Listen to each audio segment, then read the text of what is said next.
Síguenos, Penpa Tsering, thank you so much for sitting down with us today to have this conversation, and welcome to Mexico.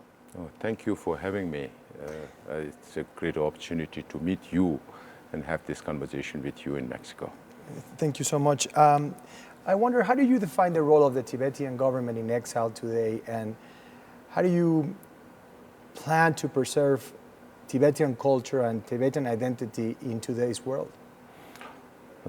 For those who don't know about the Tibetan cause or the Sino-Tibet conflict or the dispute, His Holiness the Dalai Lama came into exile in 1959 and he established this democratic institution. So today we are the only, or the Central Tibetan Administration is the only government in exile with a fully functional democratic polity. So we have our Justice Commission, we have a parliament and a cabinet, and the election commission and auditor generals, all these independent bodies. So two most important responsibility of the Central Tibetan Administration is to see how we can resolve the Sino-Tibet conflict.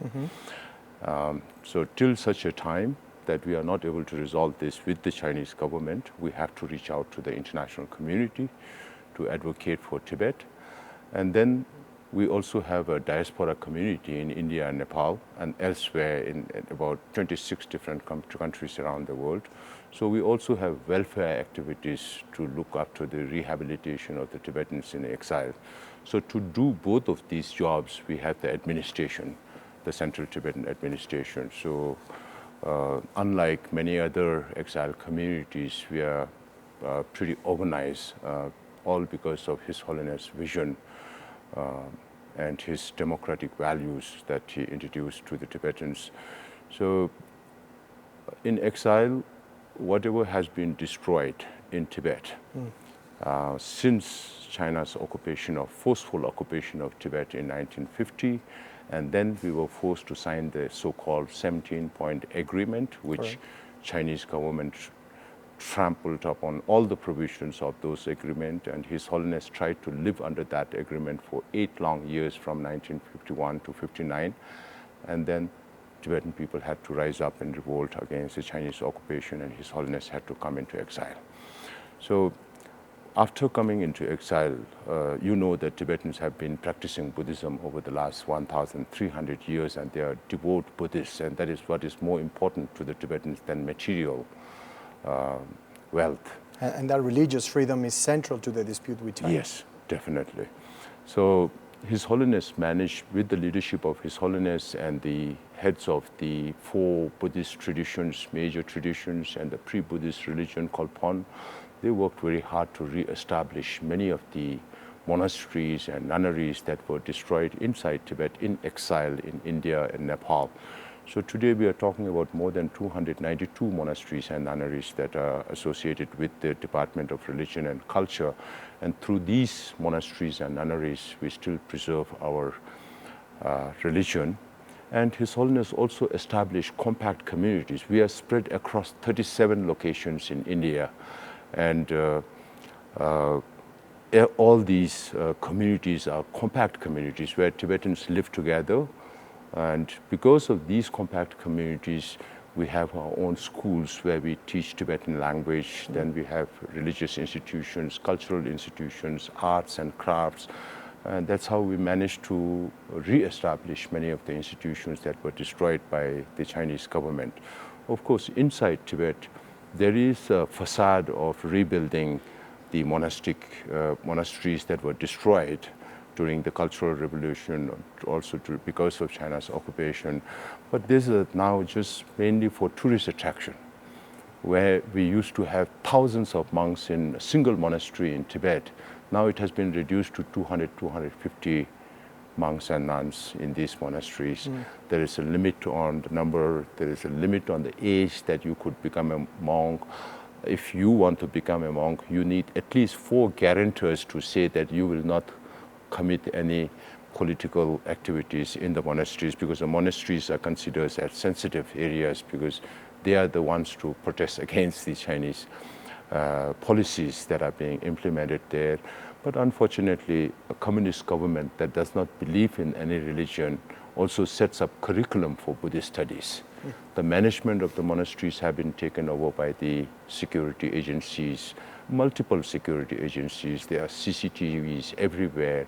Now you have DNA testing, iris scanning, facial recognition, all kinds of artificial intelligence to monitor, control, and surveil the Tibetans inside Tibet.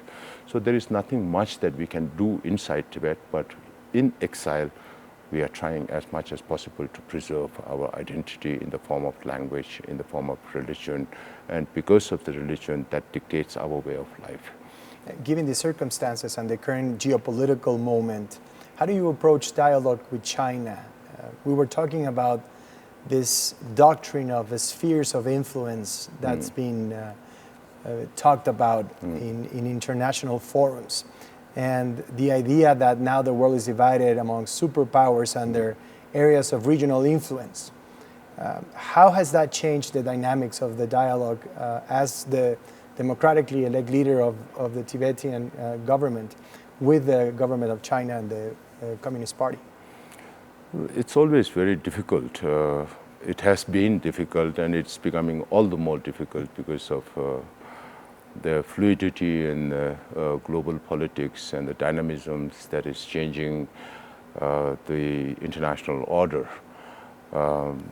We don't have a concrete, meaningful dialogue with China right now, because there was a phase from 2002 to 2010 when there was some dialogue, because China was bidding for Olympics. They were coming out party, and that is why they don't want too many problems in the international scenario. That is why they initiated a dialogue. But once the Olympic was over, then the dialogue also stopped. Right now, we do have some kind of a back channel, which I always say is nothing consequential, because if you look at what President Xi Jinping is doing to Tibet, or the East Turkestanis, or the Mongolians, Hong Kongers, and everywhere else, to their own people, because the whole idea of President Xi Jinping at the present moment is that if there are no nationalities, because you are talking about 53, 55, 56 nationalities in China. If there are no nationalities, there won't be nationality issues. So now how do you make sure that there are no nationalities? You cannot kill all the Tibetans. You cannot kill all the East Turkestanis or Mongolians. So what they do today is to promote more assimilationist policies against all these nationalities and strike at the very root of their identity. In the case of Tibetans, we have a language that is one among the 15 oldest languages in this world with more than 1,300 years of history. And we transliterated every available Sanskrit and Buddhist, Pali Buddhist texts into Tibetan. And today, Tibetan is the only language that has all the teachings of the Buddha in both Tantrayana and Mahayana. So they are striking at our language. Then through that, the religion, which we already discussed a little bit before that, and that also destroys our culture, the peaceful Buddhist culture, which has potential to spread more peace in this world. If it's a culture that's not worth preserving, you can leave it. But we have a very old culture that promotes peace, nonviolence, compassion, which everybody is seeking. Everybody is seeking happiness, not unhappiness. So if you practice this, then you have happiness for yourself and others as well. But unfortunately, Chinese government does not care about all these things. What they care is development. For every ill or every problem in a nation or outside, they feel development, development, development is the solution. So they are very, very they think very unidimensional in terms of people's happiness, because that material development alone does not bring happiness. Happiness comes from the mind. And those idea of peaceful resolutions, of dialogue, of happiness seem revolutionary in this global context of conflict, of division, of toxicity in our collective dialogue. That is why the message of His Holiness is so very important at this point of time. Because when His Holiness talks about his commitments, His Holiness always says, you or I, we are one among the 8 billion people in this world. So as one human being, our responsibility is to promote moral values. Therefore, His Holiness developed a very secular approach to education. I remember accompanying His Holiness to London at one time, and one of the politicians came to meet with him, and his first question was, "Your Holiness, we have a lot of problems with our youth today." And His Holiness said, "Everything is wrong with education." So His Holiness has been over many years working with the Emory University to develop a curriculum that is very secular in nature, because every religion talks about loving kindness, compassion, forgiveness. So it's not dependent on one particular religion. And this approach, this secular approach, is meant for these educational materials, is meant for both believers and non-believers, including the Chinese who don't believe in any religion. So His Holiness always talks about promoting human values, goodness in human beings. Whether you believe in any religion or not, if you bring out the best in yourself, you have the potential to make this world a better world to live in. And His Holiness' second commitment is interreligious harmony. Of course, religion came into being to bring peace of mind to human beings. But unfortunately, today, in the name of religion, there are a lot of conflicts. So His Holiness always says, just like there is not one single medicine for all illnesses, you have so many different religions for people with different mental dispositions and inclinations. So you practice your own religion, but you respect all other religions. And that's how you bring religious harmony. And that's also the reason why His Holiness has participated and led many interreligious harmony conferences, and that's also the reason why he has friends across religions. And that's how you promote warm-heartedness, not just material. You need material wealth also to have some kind of physical comfort, but real peace comes from the mind. So that's how His Holiness is talking about mental health and physical health. So you need a combination of mental and physical health, which are both important, but mental health is more important because that dictates your physical well-being also. Do you believe that this spiritual diplomacy that His Holiness the Dalai Lama has displayed over decades, and the work you're doing on the political front, has found a good response among what we call the international community, governments, organizations, especially now that also the idea of multinational, multilateral institutions as a source of solutions for our biggest challenges has been questioned. Do you believe that some of the answers you're seeking come through international cooperation, or throughout this time you found that the solution to this dispute will only come from within, from the Tibetan government and the Chinese government? No, it has to come from within an individual, whether you are a president or a prime minister or whatever you are now, you are in a power position. But the next day you are another ordinary human being. So you have to understand that. And when you have the responsibility, it's an opportunity also for you to serve humanity as a whole. People, maybe many presidents would say, I'm Catholic or I'm Buddhist or I'm, Islam, I practice Islam. But if you really go into how they function, are they really religious or not? If you are a Muslim, are you following Muhammad's teachings or not? If you are a Christian, are you following Jesus' teachings or not? If you are Buddhist, are you following Buddhist teachings or not? That you have to ask yourself all the time. If you are a religious person, then you can't just create that as a facade. You have to practice your religion when you are in power. When you are in power, and you should have the commitment to serve your people. And with that commitment, then there should be truthfulness. Their commitment is to serve others, not to serve yourself by being a president or prime minister. So His Holiness always says, if a politician is guided by spiritual values, then that person will become a much better politician. Because from the time you wake up in the morning till you go to sleep, before you go to sleep, you make an evaluation of what you did during the day. Were you truthful to yourself and to your constituency or to the people in general or to all the people in the world. Then if you think that you did something wrong today, you make sure that you don't repeat it tomorrow. So that's how you guide yourself, through principled values that's guided by spiritualism. So sometimes people have this feeling, oh, spiritualism and politics doesn't go together. It has to go together, because spiritualism is there because you have so many human problems. If there are no human problems, then it doesn't need to be spiritualism or religion for that matter. So this combination has to be understood by leaders who are in power. And when you are in power, if you use your power indiscriminately without thinking about the welfare of others, then we end up in a world like today where you have so many wars. You have power, but you misuse it, to create problems for others. If you want happiness, everybody else wants happiness. So if you want happiness, then why do you want to trouble all other people with unhappiness? That's the wrong way to do it. So if you are a real spiritual person, if you believe in a particular religion, think about what the religion teaches you and try to practice that in your practical life, whether it's political life or a normal life, doesn't matter.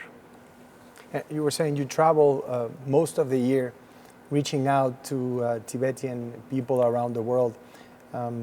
What is their role in advocating economically, culturally, politically for Tibet? As a Tibetan, we have our Tibetan values that's rooted in Buddhism.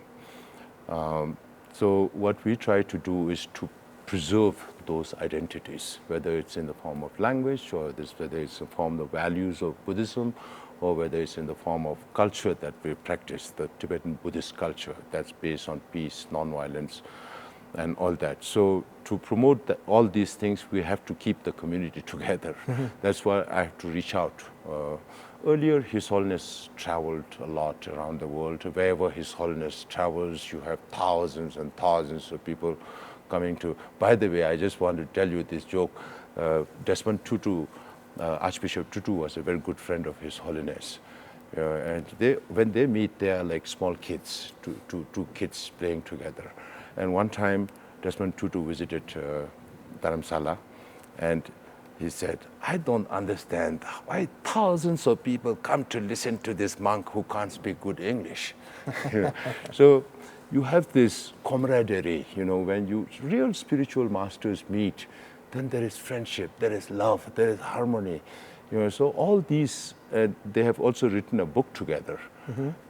So all these, I think, are lessons that everybody can learn, including politicians and people in power, that will help make this world a better world to live in.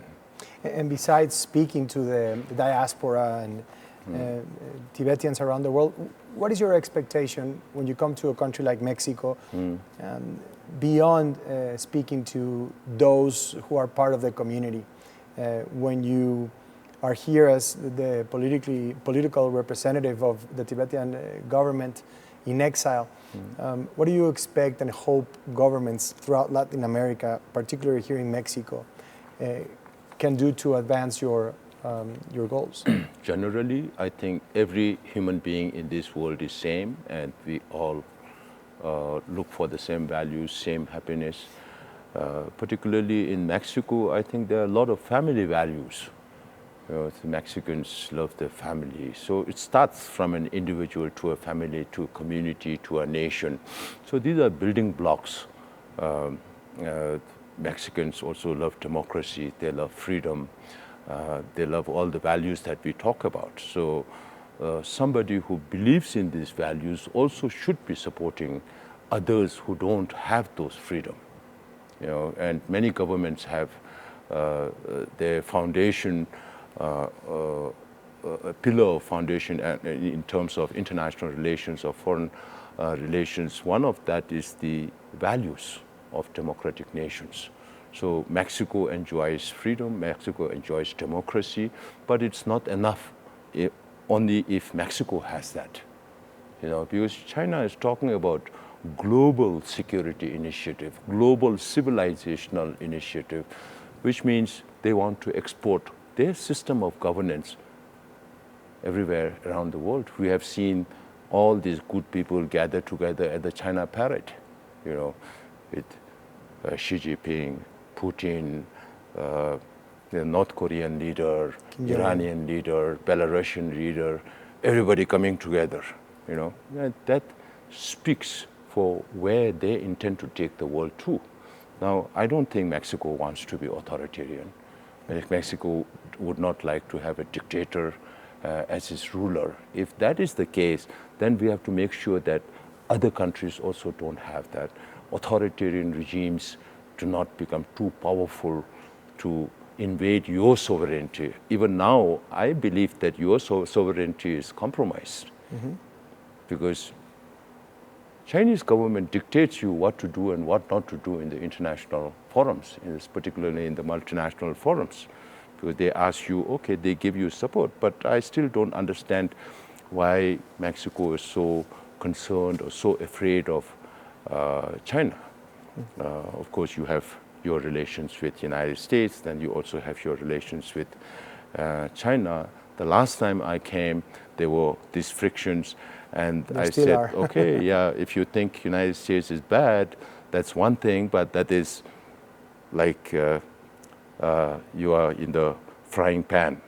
But if you go with China, then you are jumping into the fire cauldron, because nothing comes for free from China. Now, if I look at the economy, the economic relations between Mexico and China, you import more than 100 billion. Yes. And then you export only 15 to 25 billion. So you have a trade deficit of 115 to 120 billion. Whereas with the United States, you have a trade surplus. You sell more to the United States. So in which case, who needs more? Does China needs Mexico more, or Mexico needs China more? Because you are selling them less and you are buying more. And if you add up all these 115, 120 billions deficit every single year, then you're going to end up in a lot of problem. Síguenos, Tsering, finally, when we talk about the phases of political power, we think of President Trump, President Putin, President Xi, and others. When we talk about the phases of corporate and business influence and power, we think of the multi-billionaires, of the people that have the economic power at their hands. And then when we have a conversation about spiritual power and influence, we think of men like His Holiness the Dalai Lama, Pope Leo the 14th. Where is the disconnect between these three worlds, where one advocates for peace, for dialogue, for spirituality, and then the rest seem to be advocating just for the consolidation of their power? I think the main difference is the Pope and the Dalai Lama, I think, have very good sleep. Whereas President Xi, Putin, and all other leaders who think only about themselves always live in paranoia, always fearful of when their position would be moved or shifted or kicked out. So they always live in fear, including the billionaires and all that. I think some people on the street are much more mentally happier than the rich people, because they have to take care of so much wealth. So they are always under constant pressure. How do you sleep? I sleep much better because I don't think about hurting and harming other people. We always think about building networks, building community together, building a peaceful world. So that makes our mind also more peaceful. If you think about creating problem for everybody all the time, your mind is also in turmoil all the time. And so it's very difficult to have good sleep. So you will need a lot of sleeping pills. So we don't keep sleeping pills in our medical kits. I'm sure many rich people do that, and all these presidents and the prime ministers who misuse their power use sleeping pill more than anybody else. So if you want mental peace, whether it's presidents or prime ministers, then you start thinking about the welfare of others. Create a better more peaceful, harmonious. It's not enough to talk about harmony from your mouth. You have to practice it on the ground, and that's how you lead. So if everybody follows that, then we don't have to fight with each other. You have neighbors always fighting with each other. What is the use? Even in our case, His Holiness is not asking for independence from China. Correct. His Holiness is advocating middle way policy. So when His Holiness says middle way, then of course there are ends to that. So one is the historical status of Tibet as an independent state, and the other is the current situation of Tibet, occupied Tibet under the repressive Chinese government. So the middle way is asking for genuine autonomy, and all the time the Chinese government keeps calling His Holiness a separatist. The Dalai Lama is a separatist. He wants Tibet to be separated from China. And His Holiness, just like a Buddhist monk, we chant this mantra, Om Mani Padme Hum, Om Mani Padme Hum, to invoke the Lord of compassion and compassion in your mind. And His Holiness kept saying autonomy all the time. So I tell the Chinese, who really wants Tibet to be separated from China? Is it the Chinese government or His Holiness the Dalai Lama? So I will end by saying, if you have good hospitals here, brain surgeons here in Mexico will bring Chinese leaders one by one, do brain surgery, put common sense and send them back. That's all they need to resolve the Sino-Tibet conflict. Penpa Tsering, thank you so much for this time with us, and I hope you enjoy your visit and your time in Mexico as well. Thank you for having me. Thank you, sir. Thank you so much. Thank you.